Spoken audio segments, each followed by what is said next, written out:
बिस्मिल्लाहिर्रहमानिर्रहीम। अस्सलाम वालेकुम। इनबॉक्स में एक दोस्त ने सवाल ये पूछा कि ज़्यादा देर तक मोबाइल फ़ोन या लैपटॉप इस्तेमाल करने की वजह से सर में शदीद दर्द रहती है, आँखों में भी दर्द होती है, इसकी क्या वजह है? इसकी 3 वजूहात हो सकती हैं। नंबर 1, आपकी आँख में चश्मे का नंबर हो सकता है।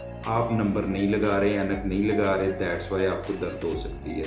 दूसरी वजह ये है कि आप ऐनक लगा रहे हैं लेकिन फिर भी दर्द है। उसकी क्या वजह हो सकती है? उसकी वजह ये हो सकती है कि आपकी ऐनक का नंबर तब्दील हो चुका है या आप गलत नंबर लगा रहे हैं, दैट्स वाई आपके सर में दर्द रह रही है और आंखों में दर्द है। तीसरी बहुत बड़ी और अहम वजह वो ये है कि ज़्यादा देर तक मोबाइल फ़ोन या लैपटॉप इस्तेमाल करने की वजह से आंखों के जो पट्टे हैं वो सुस्त हो जाते हैं, वो कमज़ोर हो जाते हैं।